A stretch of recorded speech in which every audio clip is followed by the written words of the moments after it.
What's up? My name's Glueboy, welcome back to the channel, and today I got another kind of retrospective Primarch pick. Because a while back I did a video on the Emperor's Children, a pretty solid video if I don't say so myself, where I kind of touched on Fulgrim, but after my continued efforts of reading the Horus Heresy series and just wrapping up with the Fulgrim book, which is absolutely phenomenal by the way, I thought it was due time to actually talk about the man himself. A Primarch that I'm admittedly not a giant fan of, but I think his story is really interesting, and his character is a lot more depressing than people give it stock for. Cause like, for all the bravado and the weird Slaanesh behavior, he's actually a very depressing man. And now a very depressing Snake Man as the leader of the Emperor's Children, who are a Slaanesh-devoted Chaos Legion in current 40k. So, like every Primarch, Fulgrim got blasted into space by the Chaos Gods as a funny little prank on the Emperor to disrupt his plans. Now, Fulgrim headed right over to a planet known as Chemos. Now, that isn't technically true. If you want more details on this, another video shill, go watch my Jagatai Khan video, because I talk about this a bit more. The Eldar Laughing God Kegarak decided to be a right goof on the Chaos Gods to switch the two Primarchs between each other. Because apparently Fulgrim was supposed to go to Shagoras first, and then Eldar shenanigans. But he landed on Chemos, which fucking sucked, by the way. This planet is dog shit. Inside of a nebula, it's eternally gray. You can't tell if it's day or night. It's just drab gray. It's like Seattle, but worse somehow. I'm allowed to say I'm a Seattleite. But it doesn't just end there for how shit this planet is. Much like Horus with the homeworld of Chthoniya, Chemos was also a planet that was completely stripped of all resources by rapid mining, and now life had to be centered inside of these like factory fortresses, which are workstations where you had to work constantly to just produce enough food, water, and like general living shit to stay alive. Everything else was barren and unlivable, which around here, you know, Fulgrim crash lands. And this part is interesting. It's kind of weird. So a bunch of factory workers went out to investigate this, like what they assumed to be just a meteor impact, but instead they found this crater with this like shimmering light, like amorphous ball of light, that when one of the factory workers looked at it, it like looked back and analyzed him and then just turned into a baby boy. I don't know what that means. Okay, every other Primarch is described to having a fucking pod, then he's just a light child. But picked up the baby, was a perfect baby boy. Noted on that perfect part. And they took him back to the factory, where Fulgrim just was raised by these factory workers and lived among them. And like every good child, Fulgrim yearned for the mines, so he started working right away. And he spent his entire development years working in this factory, which I gotta say, another weird tidbit that sets Fulgrim aside from some of the Primarchs. He reached development in 15 years, because he worked in the factory for 15 years, making great strides, hitting quotas, beating quotas, making new tech to make those quotas better. Ridiculous. But he grew up, it took like 15 years. Compare that to Sanguinius, who took a year. I don't know if there's like a set rate for this, if every Primarch's different. It's interesting. I'm gonna have to look into this further, because I'm really curious about the subject. But at that bright old age of 15, Fulgrim, fully grown, fully matured, realized shit had to change. He decided to pull some Primarch shit and wanted to take over the planet and change things. So he banded his factory together and set out to make it even better. And as such also went to developing actual farm equipment and methods of agriculture again. And their factory became like a bustling factory that for the first time in like thousands of years had a surplus of goods. So they didn't need to work 24/7 anymore. And as such, other factories started to like, hey, Fulgrim, we want some of that. Give us that factory shit. We want that kind of thing. And these factories made alliances with the home city of Fulgrim. And some also decided to wage war on Fulgrim, which man's a Primarch, he's an excellent military leader. shit went down easy. As well, Fulgrim actually engaged in like diplomatic marriages, and apparently he was on Chemos long enough that he outlived a bunch of them, and notably liked them for a little bit, then just stopped caring. Which I feel like is some interesting foreshadowing with what later would become of Fulgrim. But in 50 years' time, Fulgrim had the entirety of Chemos under his control. Around then, Big E came down, all impressed with this another one of his kids taking over an entire planet. Kind of seems like the norm now, and offered his son a standing army. What normally for every other Primarch is like 10,000 strong, this one was more like 200. As the 3rd Legion was faced with a little bit of a problem, as their gene seed stock got hit with an accident, and all the Space Marines got hit with like space turbo cancer and were dying horribly and quickly.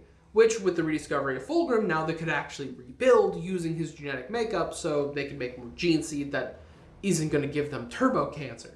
Which, seeing these 200 Astartes that would soon become his battle force, he made a grand speech. And apparently it was a speech so absolutely astounding, even Big E was like, God damn, that's some good shit. And decided to give Fulgrim and his boys the special privilege of using the Imperial Aquila as his symbol, which is, you know, the symbol of the Emperor himself, and also dubbed them the Emperor's Children. Which now with their name and, you know, newfound vigor, they shackled up with the Luna Wolves and Horus to fight alongside him in the Great Crusade until they can get their numbers back up, which then fostered a really good friendship between Fulgrim and Horus. Now, I'm certain it goes without saying, but this, like, perfect specimen of a human that is the Emperor of Mankind, giving his personal symbol and the name the Emperor's Children to his son, who most definitely has massive insecurity issues and really bad inferiority complex, leads to some problems. Because taking this massive expectation on his shoulders, Fulgrim would take after his dad in trying to strive for perfection that he viewed the Emperor as being, which is primarily the big makeup of him and his culture for his legion. They would strive for perfection in all things. Their military is underwent in perfect, synchronized strategies that go off without a hitch because it's perfect. To the point where even Fulgrim took over a planet in full compliance with just him and 4 Space Marines. Pretty nuts, I know, but that's just the kind of shit he could do and would strive to do constantly. And also, now being a Primarch stationed with the Legion, he actually had access to all this like new fun art and like food and fine wines. It was insane for him. So he went really hard on the whole like art decor thing because Chemos had none of that. So he had a lot of sculptures, paintings. There's a lot of times his flagship, and especially the early days of the Heresy, is kind of made fun of by some of the other legions of like, it's so gaudy. It's so like ridiculously lavish. But like, it's actually kind of nice and sweet that Fulgrim finally got a chance to have those things he always really wanted on Chemos, like nice things and an actual like living culture rather than endless work. So like, in this instance, I can't blame him, and I'm actually kind of happy for Fulgrim. But then we get to the troublesome times, as these all aspects were relatively fine and easy to be dealt with when they were still loyal. This would change after a big event of the cleansing of Laer. So the Laeran were a bunch of snake people that lived on planet Laeran, and these guys were real interesting because they had a special form of worship centered around a little funny known figure known as Slaanesh. You know, the Prince of Pleasure, the Chaos God of Excess, all that good stuff. And in their massive war against the Laeran, they eventually got the final day of the battle where they could siege the temple of the Laeran itself. When they went in, it was something. There was a cacophonous noise that you could maybe call music if you really stretched that definition. There was art with really weird colors and like subject. And then, you know, there was the main thing, a giant snake orgy going on, which then Space Marines went to killing them. And that was another weird part. They kind of were down for getting murdered there in kind of a weird way, kind of a weird Slaanesh way. But in this actual battle, Fulgrim found this cool silver sword, this really neat alien blade that was like super sharp, could cut through anything, and just so happened to have a keeper of secrets inside, which would lead to the downfall of a lot of shit. As this keeper of secrets liked to whisper go sweet nothings into Fulgrim's ear, trying to undermine a lot of things, and every single person who was present at the Temple of Laer or saw it after the fact was forever changed and started going down this dark path. As most Space Marines and the actual like humans on board that went to go see it started to need more and more stimuli to be actually engaged or excited in stuff, some Space Marine warriors found it really fun to fight. So much that they were actually like really enjoying causing or being in pain. And then there was Fulgrim, who, you know, had a constant voice in his head trying to undermine a lot of shit in his life. Mainly his friendship with Ferrus Manus. Now these two dudes, best buds. Surprisingly, they're kind of polar opposites, but I think that's what helps them attract with each other. And a lot of things that Ferrus would do in any joint campaigns they had kind of were immediately undermined by the voice in his head of instead Ferrus doing a pretty altruistic move to make sure his brother survived a battle, was then immediately interpreted by Fulgrim with his little consciousness, as it kept calling itself, by saying that Ferrus is trying to steal all your glory, he thinks you're weak. Obviously his efforts in saving you was only so he could steal your glory.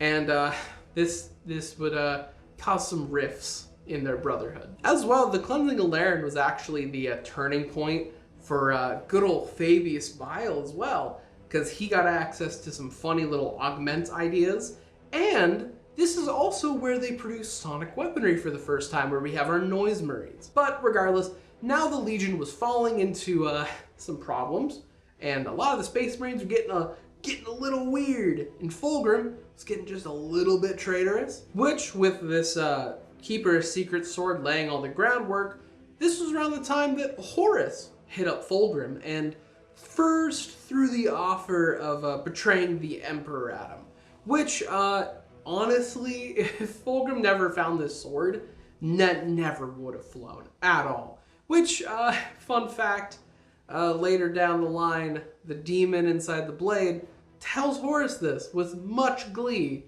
that, no, Horus, you're not that good of a statesman. You didn't convince Fulgrim. No, he was just being corrupted horribly and taken over by a demon. But this is also where Fulgrim joined the traitors and went right alongside it, with his legion falling more and more and more into depravity, needing even more extreme stimuli, getting intense euphoria, at doing some horrific shit. And this is what leads us to his involvement in Istvan V, or the Drop Site Massacre. A horrific event, especially for the Emperor's children. The whole time I'm like telling you, yeah, they're having a really good time with all this murder and mayhem. Yeah, if you read the book Fulgrim, it's described as they're literally like moaning in ecstasy as they kill people with like their sonic weapons and getting shot. They're just really into the pain.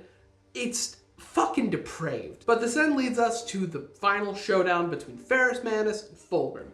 Now, Ferrus Manus had completely renounced his brotherhood with Fulgrim. Fulgrim earlier had tried to convince Ferrus to join the traitors. Like, he believed he could do it. Was wrong. Ferrus Manus told him to get the fuck out and tried to kill him. Little fight, but, you know, no one died there. And now they actually squared off on Istvan V. Here, somebody would die.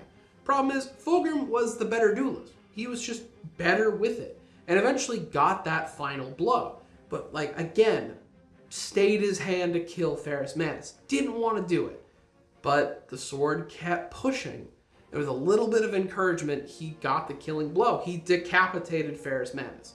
And then immediately fucking shattered, realizing, oh my god, what have I done? That was my brother. He was my best friend. I loved him. What is going on? I want to die. And then the demon started talking again, like, hey buddy, what if I help you with the pain? If I can give you a form of release from this? which he gladly accepted and submitted to the demon, which then possessed his body. Which, while it didn't last like super long, for a period of the Horus Heresy, Fulgrim had his body like taken over. At first he was shoved back into like the deep recesses of his mind, like sunken place style, and then later he was thrown into a painting.